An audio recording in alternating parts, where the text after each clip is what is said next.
Oke guys, balik lagi bersama kita bertiga di podcast Uhuy. Bersama saya Royan Hulman dan ini kedua teman saya. Saya Andre Habibo. Saya Mufid. Dan kali ini pembahasan kita materinya apa nih? Pembahasan kita kali ini kayak nggak jauh-jauh sih dari semen.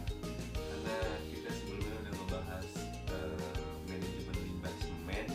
Dan kali ini kita bakal mengkaji lagi nih gimana sih produksi semen gitu ya, dan apa sih akibat yang ditimbulin.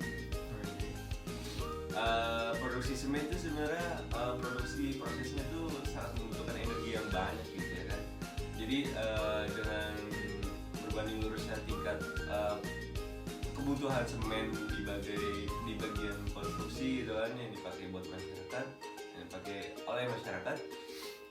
Jadi prosesnya tuh memiliki potensi pencemaran yang dapat mengganggu lingkungan masyarakat sekitar gitu ya kan.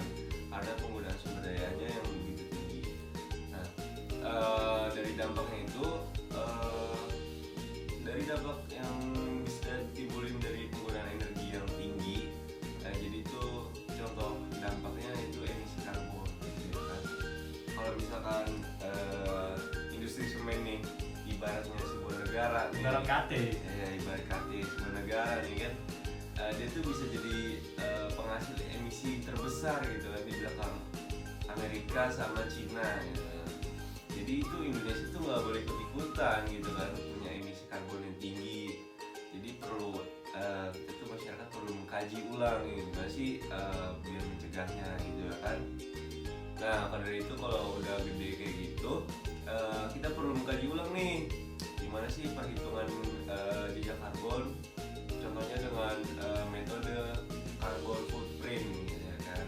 Betul banget tuh nih metode footprint. Kasih tau dulu nggak sih man apa itu metode footprint? Oke guys, jadi apa sih itu carbon footprint? Jadi secara singkatnya, carbon footprint itu adalah jejak karbon yang didefinisikan sebagai total emisi yang dihasilkan oleh individu, peristiwa, organisasi, atau produk yang dinyatakan dalam karbon dioksida ekuivalen.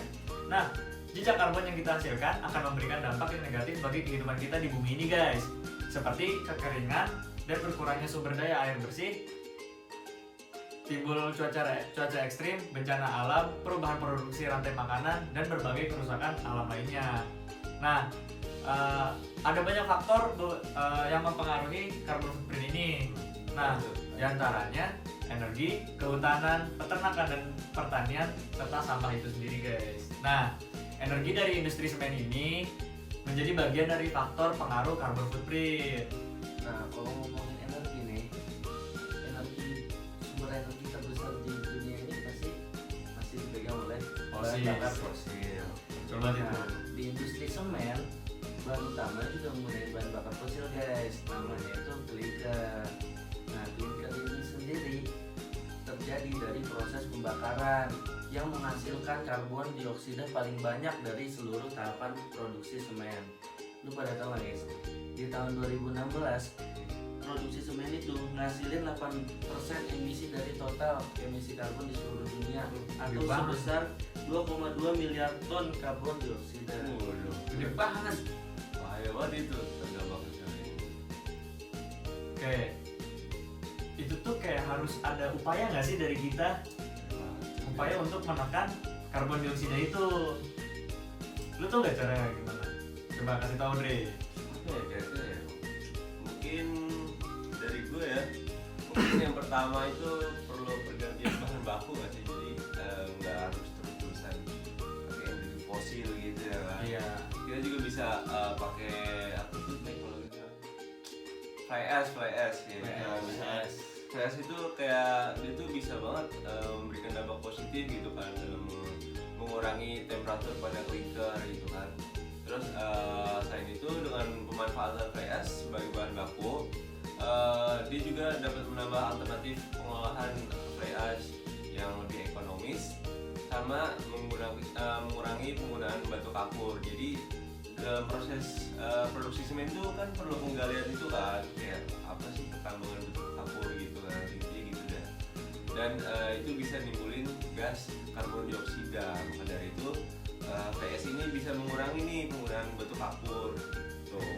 Ada lagi nih Pit, teman-teman. Kalau dari gue sih ya, bahan bakar alternatif.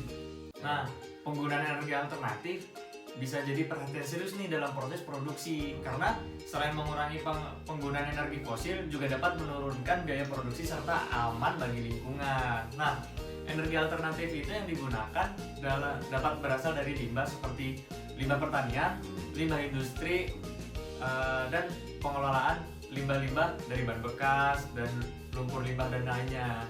Nah, pemanfaatan bahan bakar alternatif memiliki kandungan karbon yang lebih rendah dan rasio hidrogen terhadap karbon yang tinggi. Nah, hal tersebut dapat mengurangi laju emisi karbon dioksida dalam prosesnya. Selain itu, penggunaan bahan bakar alternatif juga dapat terbukti memperpanjang umur pakai refraktori dan juga mengurangi penurunan tekanan di menara preheater sehingga memberikan keuntungan tambahan secara teknologi. Kalau dari gua ya, bisa nggak sih kalau misalnya kita recycle partikulat debu yang ditangkap? Bisa banget. Soalnya kan kita tahu ya, dampak dari partikulat debu itu kan paling penting ya dari industri semen pada lingkungan, betul kan? Jadi kalau misalnya kita bisa recycle partikulat debu yang sudah ditangkap, kita bisa tuh mengembalikan lagi debu yang sudah ditangkap itu kembali ke dalam proses produksi, sehingga kita bisa ngurangin tahapan produksi semen yang banyak menghasilkan emisi karbon tersebut. Lalu ada lagi nggak deh? Apa ya kira-kira? Ya intinya sih mungkin bisa ini kayak mereduksi emisi karbonnya itu sendiri kan. Setuju banget tuh. Karena industri semen itu dia ngasilin emisi karbon terbesar di dunia. Maka dari itu kayak perlu dikurangin lah ibaratnya gitu kan, dari proses produksinya seperti kayak proses kalsinasi gitu kan sama pembakaran bahan bakar. Jadi dalam proses di clinker itu dengan efektif mampu mengurangi konsumsi energi yang hanya 3,0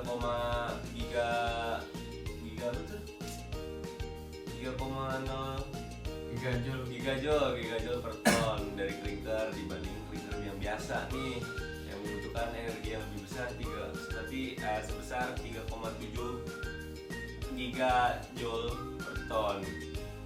Oke, nah dari semua ini kita tuh harus ada penanganan global.